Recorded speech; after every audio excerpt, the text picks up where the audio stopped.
क्या है? लेटर है काजल के लिए। रात भर जागकर जैसे तैसे इमोशंस को पेपर पर लिख पाया हूं। इसमें वो सब कुछ लिखा है जो मैं काजल के बारे में सोचता हूं, फील करता हूं।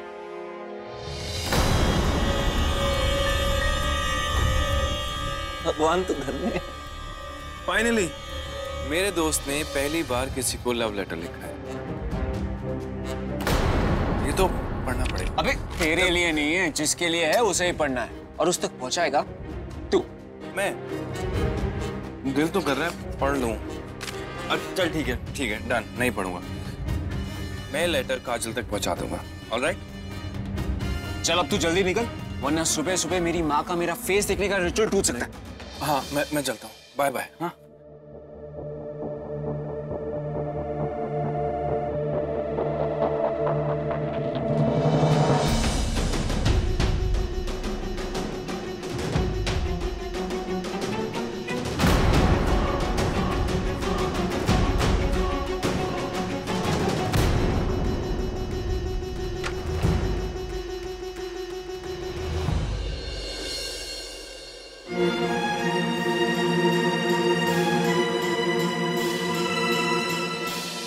वो लड़की इस घर में एक बार क्या आई, इस घर का मौसम ही बदल गया। वो यहाँ ना होकर भी मेरे और मेरे बेटे के बीच आ गई है, और ऐसा मैं ज्यादा देर तक होने नहीं दे सकती।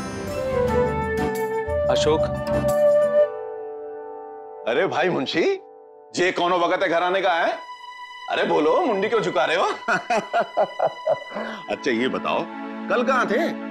तुम्हारे पसंद की चाट बनवाई थी और तुम लापता। खैर छोड़ो, मैं खुद ही जानकी जी के वहां आ रहा था। जो कर्जा लिया था ना, उसके कागज लेने के लिए। बैठो, आओ नाश्ता करो, चलो बैठो। अशोक, मुझे बहन जी ने यहाँ भेजा है। अरे ये तो कमाल हो गया भाई है। अरे बिटिया सुना है, बहन जी ने खुद ही हमारे घर के कागज ना इनके हाथ भेज दिए। अब बैठ तू नाश्ता करा, बैठ। दरअसल बात कुछ और है। अरे बोल ना, क्या बात है, बोल। बहन जी ने जो कल तेरा कर्जा माफ किया था, वो माफी उन्होंने वापस ले ली है।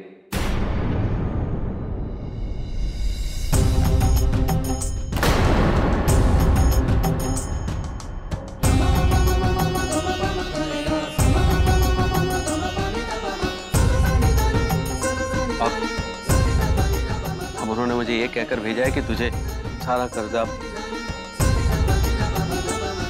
1 महीने के अंदर अंदर लौटाना होगा।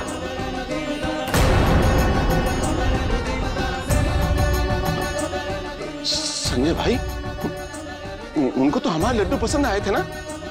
काहे काजल बिटिया, ये फैसला उन्होंने काहे बदल लिया? उनका कहना है कि तूने कभी भी समय पर ब्याज नहीं चुकाया, और अब अगर तूने 1 महीने के अंदर सारा कर्ज सूद समेत नहीं चुकाया तो वो तेरे घर और दुकान की नीलामी करवा देंगे।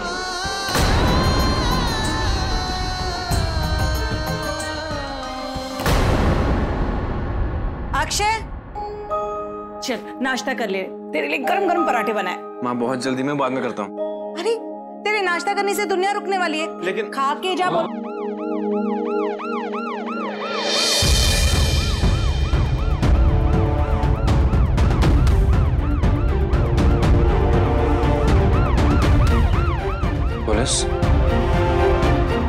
पुलिस यहाँ क्या कर रही है?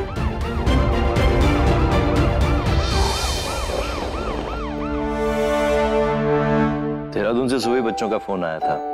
तुम सो रहे थे और बच्चों को क्लास में जाने की जल्दी थी, इसलिए बात नहीं करवा पाया। कोई बात नहीं चाचू, शाम को बात कर लेंगे। अच्छा, मुझे तो यही पूछना था कि कब तक सब लोग आ रहे हैं। घर पे अकेले अकेले बोर हो चुका हूँ। सही कह रहे हो।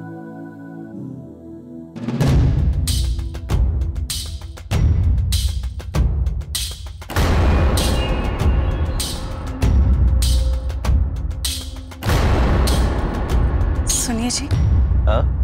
ये पुलिस यहाँ क्यों आई है? इंस्पेक्टर साहब आप यहाँ? क्या बात क्या है?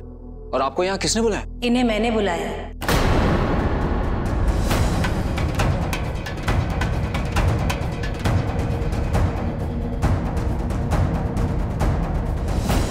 लेकिन वहाँ घर पे पुलिस, हुआ क्या? बात बहुत सीरियस है बेटा। मुझे तो जैसे ही जानकी का फोन आया, मैं सारे काम छोड़ के भागी आई। बोलिए माँ, प्रॉब्लम क्या है? जी हमसे कह दिया होता, हम शायद कोई मदद कर देते। हाँ माँ बताइए ना, हुआ क्या है? चोरी, पूरे 10 लाख रुपए की।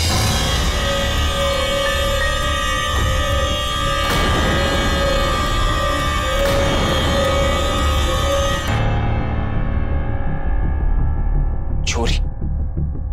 लेकिन हमारे घर से कभी कोई पैसे गायब नहीं हुए। वही बात तो मेरे दिल को चुभ रही है बेटा। इस घर में सब अपने हैं, फिर भी 10 लाख रुपए कहाँ गए कुछ समझ में नहीं आ रहा। जानकी जी, क्या आप ये पूरी घटना हमें डिटेल में बता सकती हैं?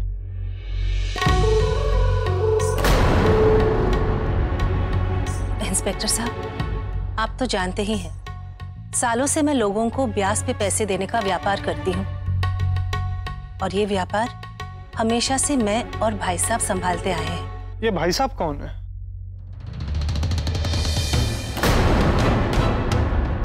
हमारे मुंशी जी, मेरे बड़े भाई जैसे है वो। पैसे का लेन देन सारा काम वही संभालते हैं। ये मुंशी जी कहाँ हैं? उनसे ही पूछताछ करनी होगी। आप उन पे शक कैसे कर सकते? ऐसा कभी नहीं करेंगे। मुंशी जी हमारे घर के सदस्य हैं, माँ उन्हें भाई मानती। उन पर उंगली उठाना यानी मेरी माँ का अपमान करना। घर वाला हो या बाहर वाला, पूछताछ तो हमें सबसे करनी होगी। आफ्टर ऑल ये चोरी का मामला है।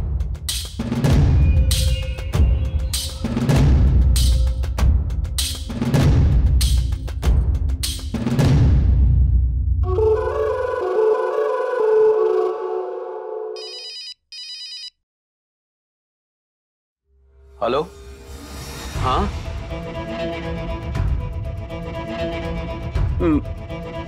मैं अभी आया। मुझे अभी इसी वक्त जरूरी काम से जाना पड़ेगा हवेली। तो हिम्मत रख, काजल बिटिया बिल्कुल सही कह रही। इस वक्त बहन जी से मिलकर कोई फायदा नहीं होगा। ठंडे दिमाग से सोचते हैं, हाँ, कोई ना कोई रास्ता जरूर निकल आएगा। हाँ, अरे संजीत, मैं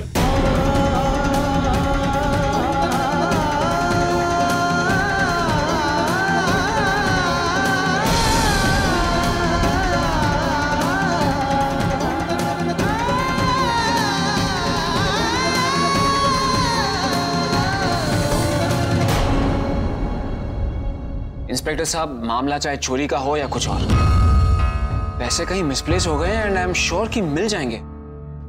आपको मुंशी जी के घर की तलाशी लेने की कोई जरूरत नहीं है। इंस्पेक्टर साहब, रौनक बिल्कुल सही कह रहा है। इस घर में ऐसा कोई भी नहीं है जो चोरी कर सकता है। अगर पैसे ढूंढने ही हैं, तो पहले तलाशी हमारे घर की लीजिए।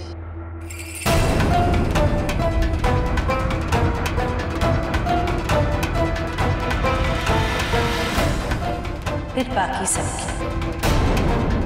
और माँ? रौनक बेटा, पैसे ढूंढना पुलिस का काम है, और उनके काम में हमें दखल नहीं देनी चाहिए। ठीक है, आइए।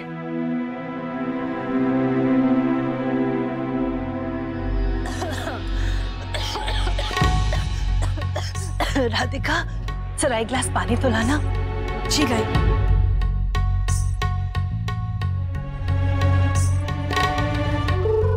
अक्षय बेटा, जरा यहाँ तो आना।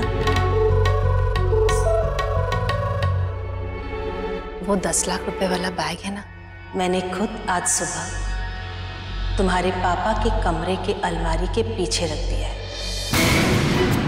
जब तुम रौनक से उसका प्रेम पत्र पहुंचाने का वादा कर रहे थे, तभी मैं उस लड़की को इस घर में आने से रोकने का वादा कर रही थी। अब क्या करे बेटा, हम दोनों ही वादों के बहुत पक्के है ना? इधर वो पैसे वाला बैग मिला, उधर तुमने तुम्हारे प्यारे पापा को खो दिया। अब वैसे भी भाई साहब को एक हार्ट अटैक तो आ ही गया है, दूसरा हार्ट अटैक आया तो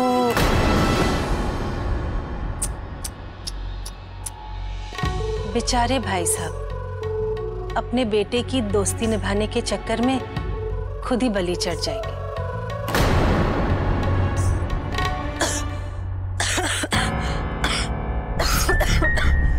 ये लीजिए।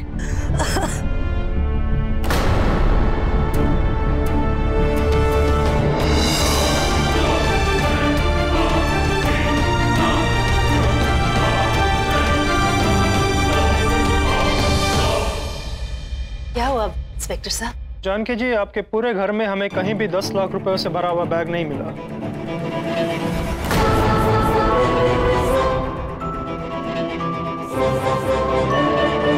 क्या हुआ राधिका? कल आपने बहन जी को जो 10 लाख रुपए दिए थे, वो पैसे बैग समेत घर से गायब हो गए। लेकिन बहन जी, पैसे तो मैंने आपको बताकर रखे थे। मैं जानती हूँ भाई साहब, आपकी गलती बिल्कुल नहीं है, पर क्या करें, कभी कभी दूसरों की नादानियों की वजह से हम सबको भुगतना पड़ता है।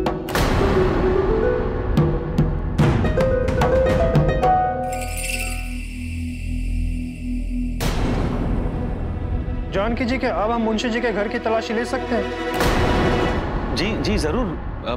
आप चलिए ना, मैं आपको अपना घर दिखाता हूँ। आइए। उसकी कोई जरूरत नहीं है अंकल। रौनक बेटा, हम सबको पता है कि भाई साहब निर्दोष है, पर कानून की तसल्ली के लिए इन्हें तलाशी लेने दो। आंटी, आप बेकार में परेशान हो रही हैं, कुछ नहीं होने वाला। भाई साहब। जी बहन जी, आइए इंस्पेक्टर साहब। चलिए।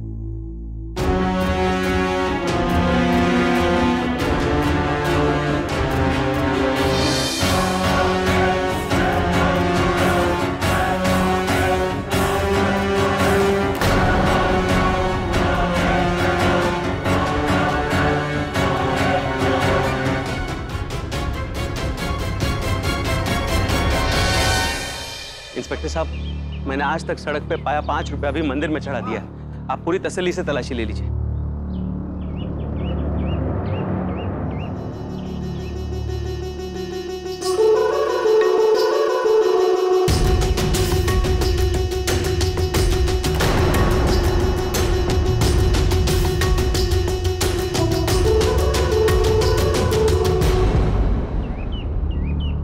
इंस्पेक्टर साहब, यह है मेरा घर। यहाँ पर जो कुछ भी है मैंने इज्जत और ईमानदारी से कमाया है। राधिका, दरवाजा खोलो। पर अफसोस, अब ये सब जाने वाला है, ये घर भी और इज्जत भी।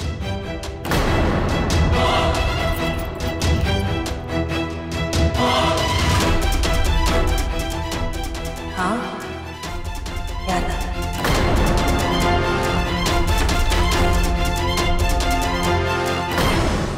हाँ, याद आ।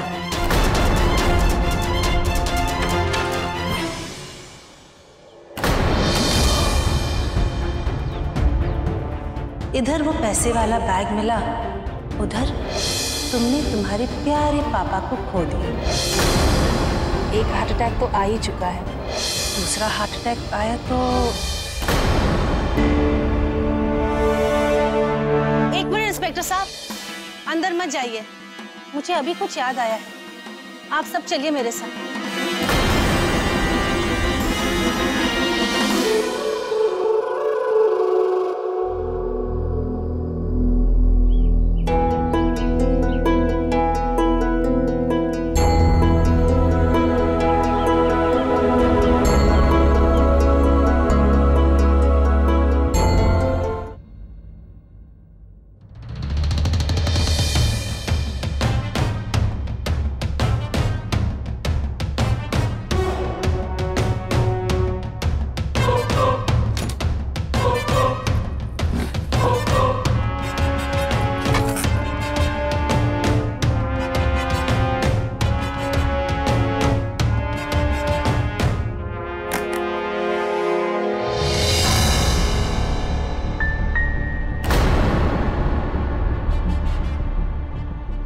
हे भगवान, कितना बड़ा पाप होने जा रहा था। भाई साहब, कल आपने जो 10 लाख रुपए वाला बैग दिया था, मैं अलमारी में रखकर भूल गई। अच्छा हो गया इंस्पेक्टर साहब की समय पर याद आ गया, वरना भाई साहब के घर की तलाशी होती, इनके ईमानदारी पर सवाल उठते तो मुझे बहुत बुरा लगता। अरे नहीं नहीं बहन जी, आप ये कैसी बातें कर रही हैं? आपको शर्मिंदा होने की कोई जरूरत नहीं है। आपने माफ कर दिया, मेरे लिए इतना ही काफी है। इंस्पेक्टर साहब, घर की बात थी, घर पर ही सुलझ गई। आपका समय बर्बाद किया, इसके लिए माफी चाहती हूँ। इट्स ओके मैडम, कोई बात नहीं।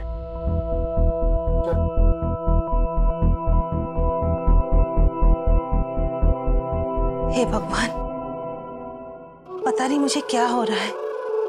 आजकल मेरे दिमाग में कोई चीज रहती ही नहीं। माँ, आप इतना सारा काम अकेले ही संभालती है, उसी हड़बड़ी में ये भूल हो गई। कल भी आपकी तबीयत ठीक नहीं थी। You just need some rest, माँ। बेटा, भूल भी उतनी ही करनी चाहिए जितना इंसान उसे सुधार सके। मैंने बिल्कुल सही कहा ना विधि?